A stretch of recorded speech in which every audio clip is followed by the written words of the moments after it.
presented by DNS Entertainment। एक सुंदर और हसीन सी लड़की मेरे बथान में आया करती थी और रोज दूध लेकर जाया करती थी।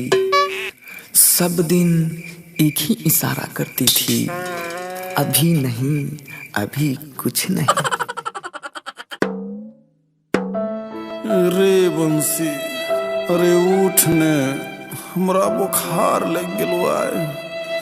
तो ही भैंस के खिला पिला ने दुहई एक बेरा भै गेलै। लागे छै ना नहीं उठबी तो रू कखनी।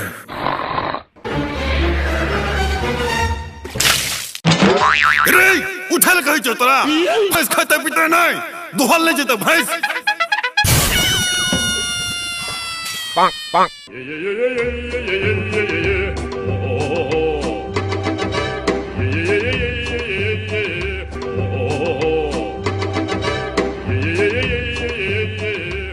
Wow!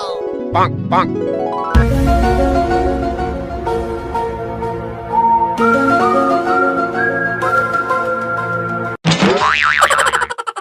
Bonk, bonk.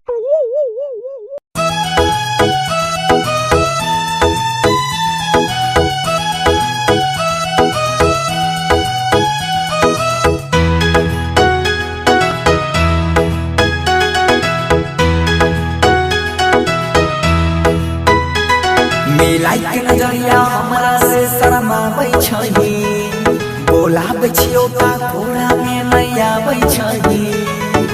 कनमा के बाली गे, उठबा के लाली गे, रूपबा के करियो हम केतना तोर बाराई। नैना तोहारी गजरा श्रीवल्ली जानू मारै छौ गजरा गे।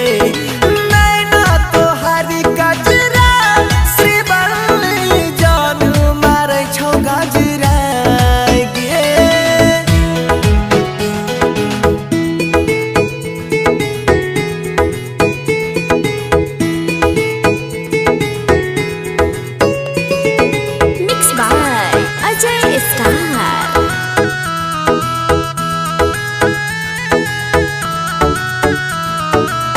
परियों के रानी जेना अहाँ लागै छी, अपना पास हमरा किए भागै छी।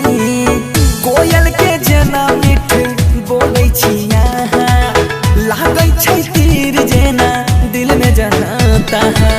मनवा के बेकाबू कैले, रूप चोराई के कहाँ से लैले, कैसन जादू टोना कैले हमरा तू बता, हमरा तू बता। अहाँ ते पूर्णिमा चाँद जेना छटकै छियै ये। मन त करैया अहाँ के ताकते रहूं, ताकते रहूं, ताकते रहूं। मर तोरी बहनी हर हरे सबटा मक्का चरा दल के है देखी हरे। हवा भैंसिया निकाल ने हरे। नैना तोहर गजरा श्रीवल्ली जानू मारै छौ गजरा गे।